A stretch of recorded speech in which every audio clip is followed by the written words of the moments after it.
Good Thursday evening, March 27th, and welcome to the NCWLIFE Evening News. I'm Grant Olson. Here are a few of the stories we have coming up for you tonight. Authorities have identified the two men they're searching for in the fatal Friday shooting of a Moses Lake teenager. Moves underway in the Washington Legislature mean drivers could be paying more at the pump this summer. Severe thunderstorms and rain are in the forecast again tonight, with wet weather sticking around through tomorrow. Your full local weather forecast is coming up.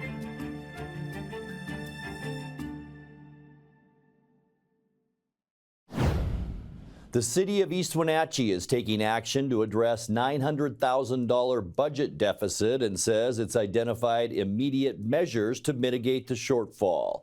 According to a city press release, the deficit is due to inflation, population growth, and increased demand for public safety and infrastructure.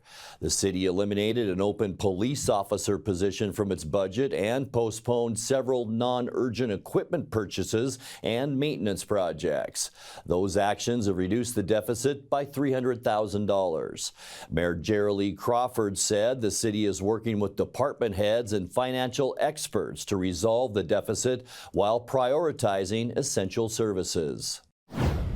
Authorities have identified the two men they're searching for in the fatal Friday shooting of a Moses Lake teenager. The U.S. Marshals Service today named Jose Beltran and Matthew Valdez as suspects in the murder of 14-year-old Mario Amezcua Santoyo. One other suspect, a teenager, is already in custody. Amezcua was in a vehicle on West Loop Road on Friday when someone opened fire in a drive-by shooting, killing Mario and wounding 4 other occupants. Beltran is believed to be 5 feet 7 inches tall and weighs 200 pounds. Valdez is listed at approximately 5 feet 8 and 130 pounds. Arrest warrants issued Tuesday charged both men with first-degree murder, 5 counts each of assault in the first degree, drive-by shooting, and felon in possession of a firearm. A reward of up to $5,000 could be given for information leading directly to an arrest for each fugitive. Investigators say both should be considered armed and dangerous.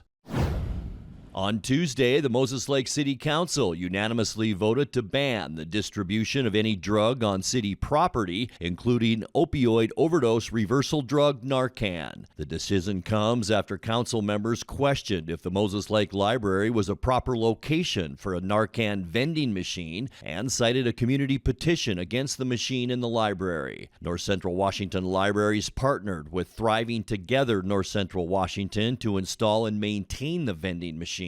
NCW Libraries Executive Director Barbara Walters attended the meeting and said the city helped initiate the project, which has led to 12 opioid overdose reversals and dispensed 583 boxes of Narcan since being installed in November. The City Council initially intended to vote to remove the machine within 72 hours, but amended the action during an executive session and did not give a timeline for the machine's removal. Moves underway in the Washington Legislature means drivers could be paying more at the pump this summer. An increase to the state's gas tax is on the table to close a $1 billion gap in transportation funding. Murrow News fellow Albert James with the Olympia News Bureau explains some legislators are trying to push up an already high gas tax, and that's drawn a mixed response from Republicans. This is unprecedented in terms of where we're at in transportation. Legislative leaders on both sides of the aisle say the current resources available aren't enough to meet the state's transportation needs. They say increases in construction costs have created a $1 billion shortfall that could balloon up to $4 billion in 6 years.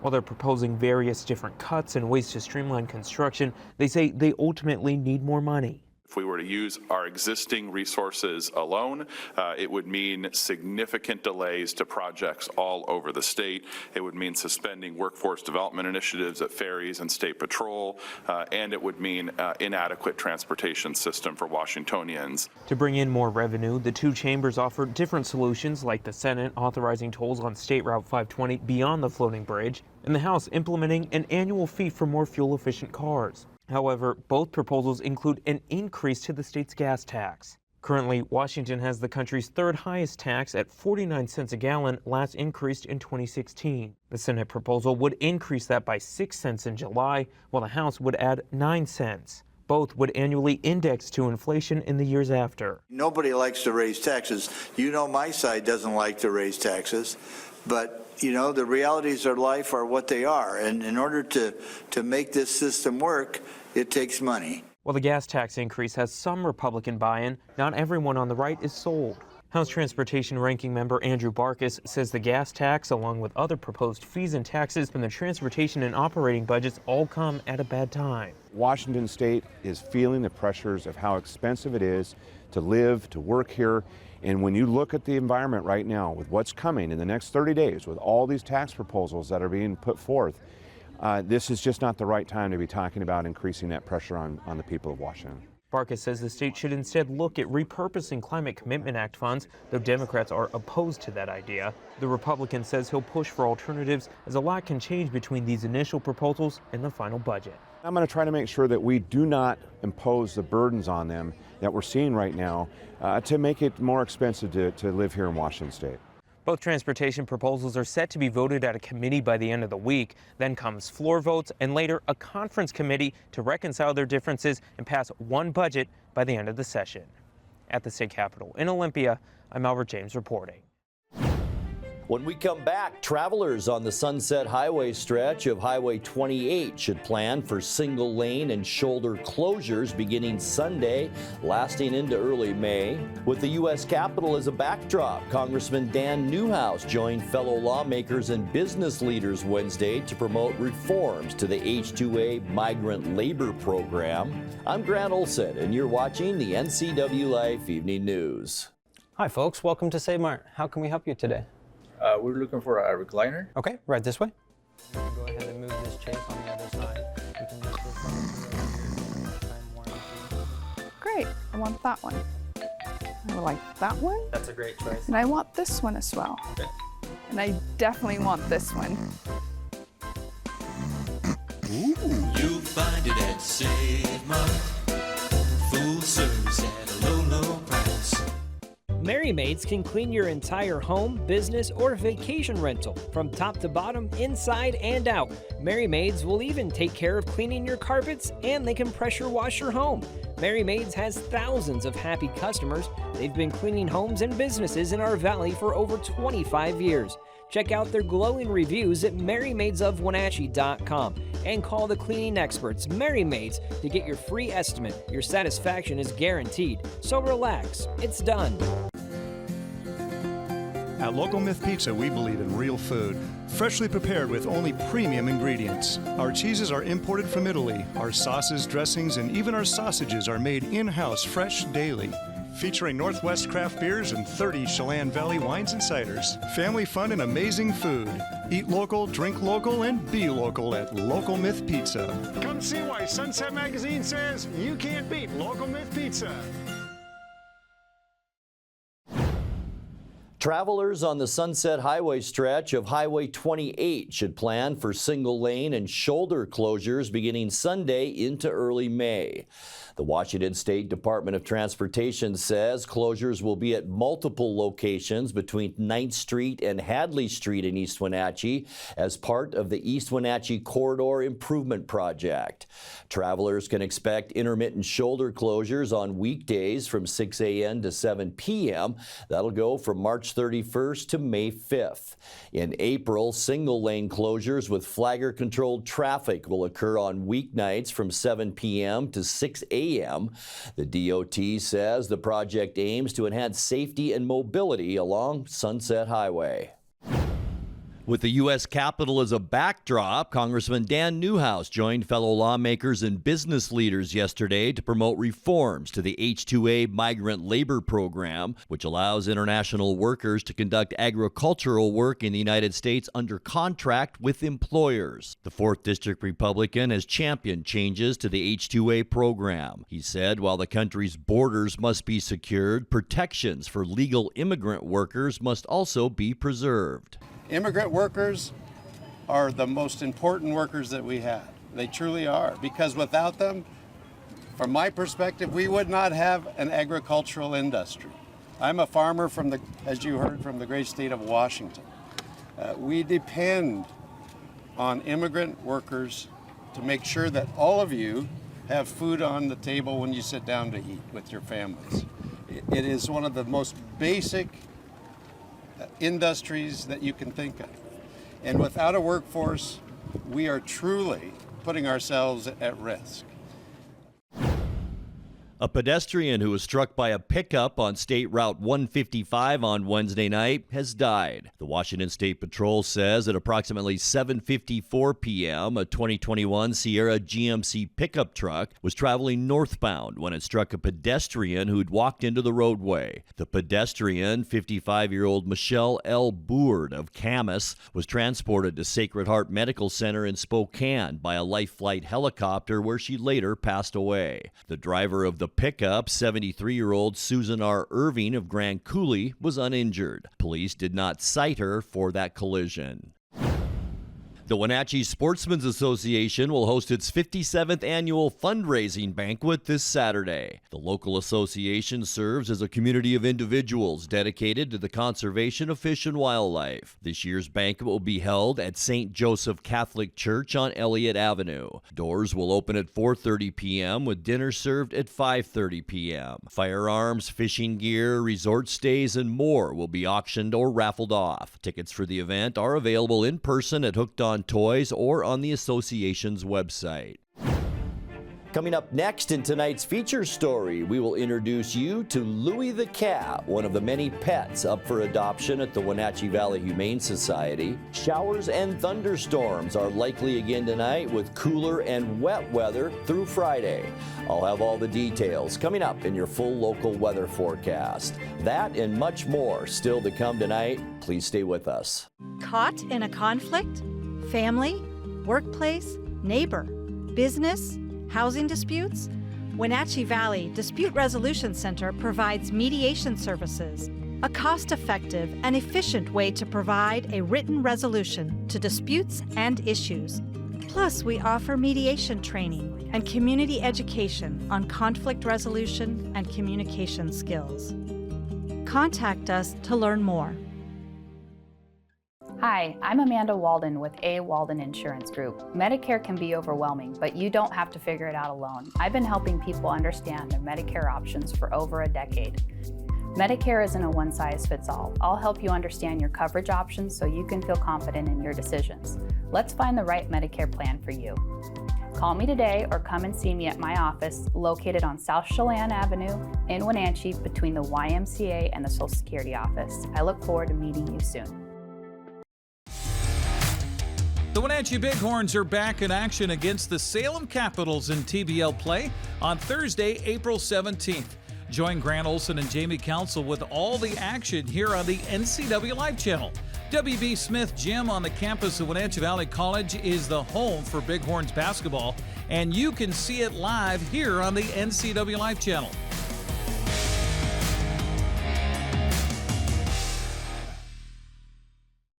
NCWLIFE's news team is keeping an eye on North Central Washington. Join us each weekday evening at 5, 6, and 10 for the NCWLIFE Evening News, with interviews, in-depth reporting, and the kind of insights you can't find anywhere else.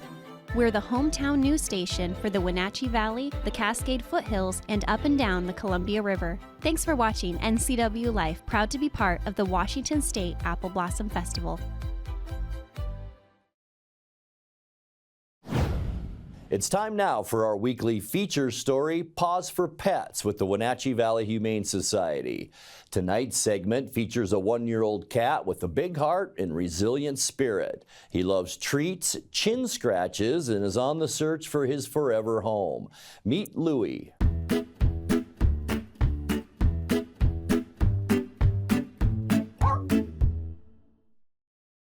Hi, I'm Shelby. I am the marking coordinator here at Wenatchee Valley Humane Society. Today we're here to talk about Louie. Louie is a 1-year-old male cat. Hi, boo-boo. He came to us as a stray. He actually came to us all beat up because he lost a fight, with some other street cats. And so we fixed him right up. He's got some stitches along his head and his back that are healing up super nicely. Louis has been extremely affectionate. As you can see, he also really loves treats. Everything's good in moderation, of course. And he's just a really fun guy. If you like someone who will warm your lap every morning, afternoon, and night, he will totally do that for you. Because now that he has learned the luxuries of indoors, he is all about it. He loves his soft surfaces. He loves just getting to nap in the sun. He loves his simple pleasures, and that includes temptation treats. We are closed on Wednesdays, but we are open to appointments. So if you give us a call, we can get you in on a Wednesday to come see Louis. Otherwise, we are open to the public Thursday through Tuesday, 12:30 to 6 p.m. Give them a call at 509-662-9577 or visit their website at wenatcheehumane.org.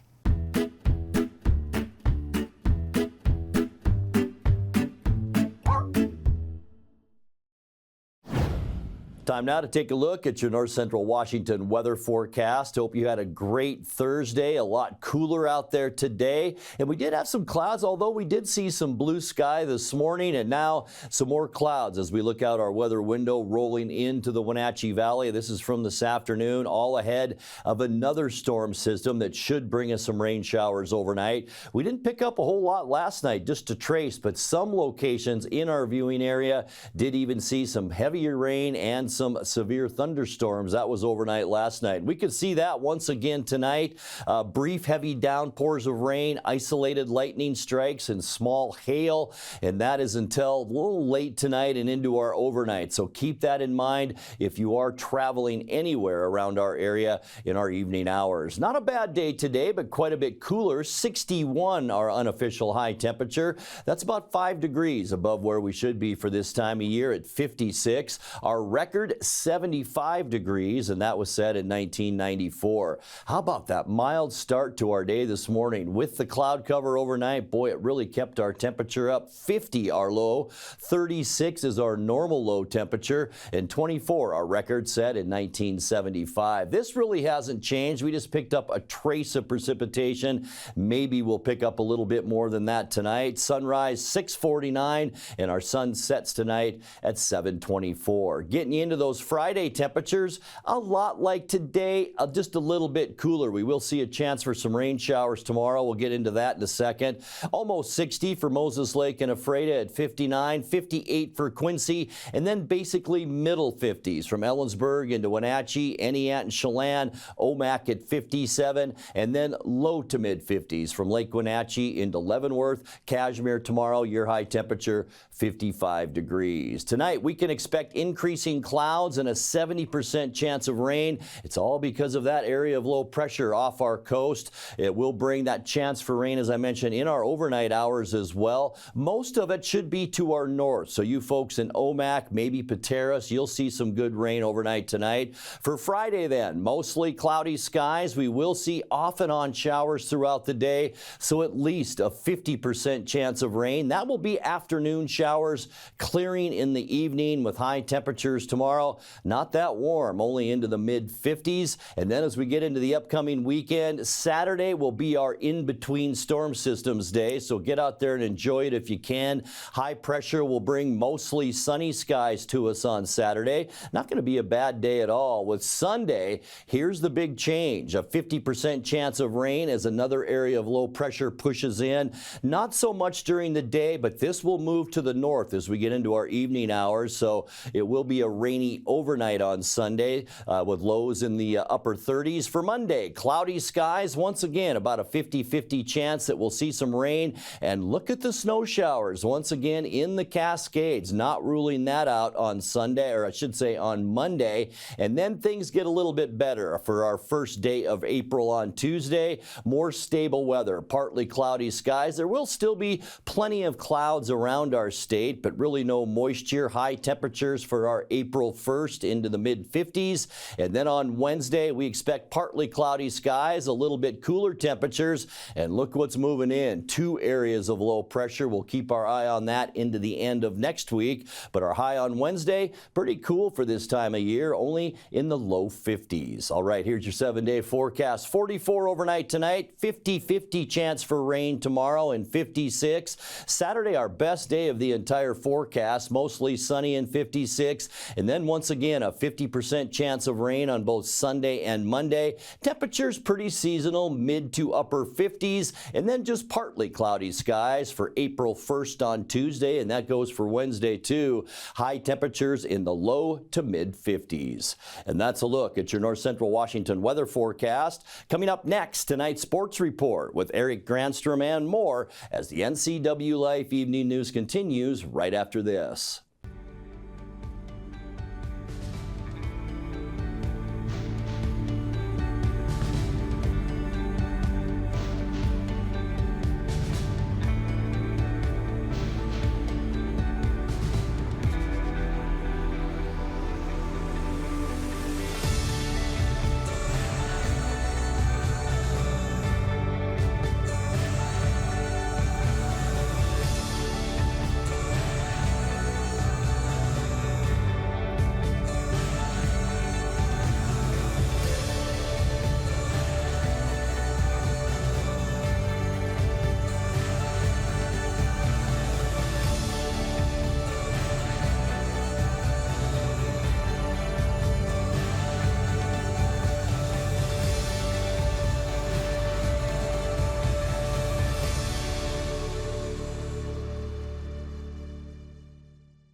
Happy Thursday, and oh, it's so good to have this Thursday come. Thank goodness baseball is back. For those of us sick and tired of winter's grays and dreary skies and cold temperatures, a thatch of grass on the corner of Edgar and Dave opens today with the eternal hope of spring and warmer weather to come. And as Mariner fans prepare to welcome back the boys of summer, opening day cannot go without a familiar voice welcoming us back.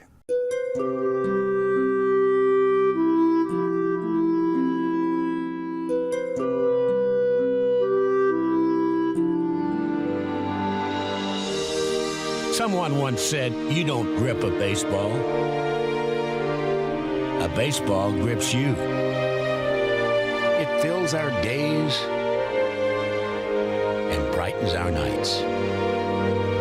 Over the course of a season and the span of a lifetime. We share hope, drama, and joy. It brings us all closer together, 9 innings at a time. It's the game we live. It's the game we love. Welcome back, baseball. Welcome back.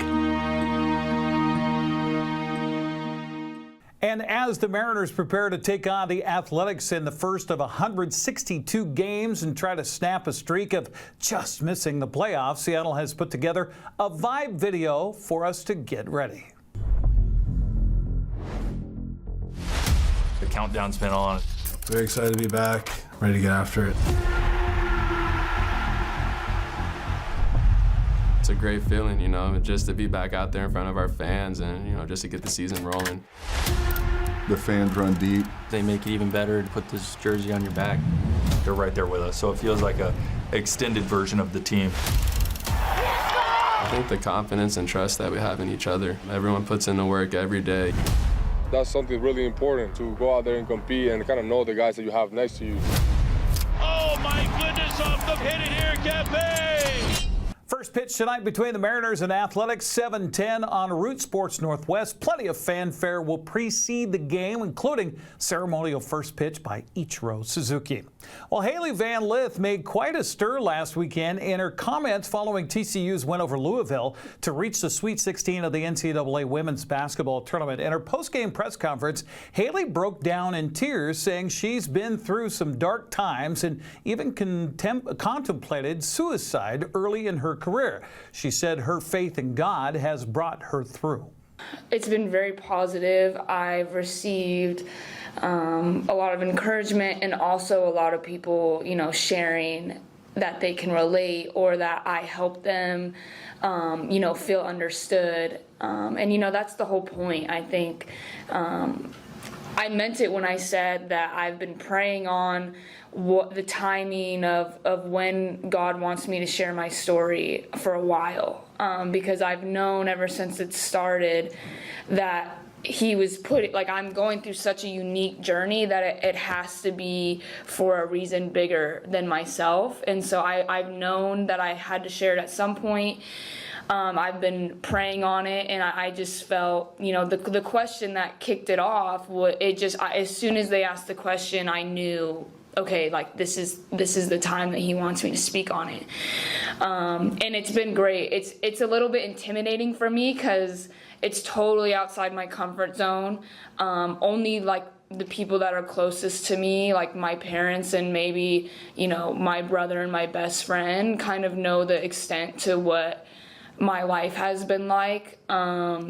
So that was way out of my comfort zone, and all those people knowing that about me has been a little bit scary for me, but I accepted God's challenge of sharing it, and so now I need to walk in it, and I'm so glad that it's been received well and it's helped a lot of people out. That was the whole point. Haley says she hopes her words and show of faith can help someone else struggling with depression. We're seeing a lot of people suffer from mental health, and they don't always see the other side of it. And I think when I was in college, there was a stretch. The time that when I decided I needed to get help and get serious was when I think I saw the story about the Stanford goalie who had committed suicide, and my parents were scared, my family was scared, my best friend was scared, and you just know that more people are going through it than are willing to talk about it, and if I have to be one of the ones that starts a conversation, God bless me with the platform to do that. Haley will lead the TCU Horned Frogs against Notre Dame Saturday at 10 o'clock in the morning on ABC in the Sweet 16. While sports fans focus maybe on T-Mobile Park tonight, there's still some hockey happening down the street at Climate Pledge Arena. Seattle Kraken begin their final homestand of the season against Edmonton tonight in NHL play. The puck drops at 7 o'clock on King 5 and Kong TV. The Wenatchee Panthers earned the first victory of their Cross River rival in boys soccer last night. Wenatchee prevailed over Eastmont in the first meeting of the season between the two, 4-1 the final, that despite playing a full match the night before at West Valley. Well, the smaller schools take center pitch, if you will, tonight, with Chelan hosting Cashmere, Brewster's visiting Bridgeport, Manson's hosting Liberty Bell, Quincy visits Ephrata for the first battle of the Basin. Omak is hosting Cascade tonight at 6 o'clock. It's a lighter fare for baseball today with Republic at Tonasket, Brewster hosting Omak. Don't forget, we'll have Eastmont and Wenatchee live at Recreation Park tomorrow on the stream on the NCWLIFE channel. First game of the doubleheader gets underway at 4 o'clock with Grant Olson on the call. We'll have that game on TV later tonight or tomorrow night at 7 o'clock. On the girls' fast pitch schedule, Tonasket was visiting Republic earlier today. Oroville hosting Bridgeport, Chelan's at Okanagan, and Brewster is hosting Omak. Well, after 17 years on the bench for the Wenatchee Wild, Chris Clark is stepping away from his coaching duties. The hockey club announced today that Clark, who has been with the Wild in one capacity or another since its inception back in 2008, will hang up the whistle and concentrate on an administrative role with the team. Moving forward, Clarkey will continue serving as Bliss Littler's assistant general manager and add director of hockey operations to his title. The Wild say they are in the process of searching for an assistant coach to work under head coach Don Knockbauer. That's a look at sports news. I'm Eric Granstrom. Have a happy Thursday. And that will do it for our newscast tonight. For more news from around North Central Washington, you can find us at NCWLIFE.com, on our social media channels, or on our mobile app for iPhone and Android. And remember, if you see news happening, we'd like to hear from you. Email us at news@ncwlife.com or give us a call at 888-6295. I'm Grant Olson. Thanks so much for being with us, and have a great night.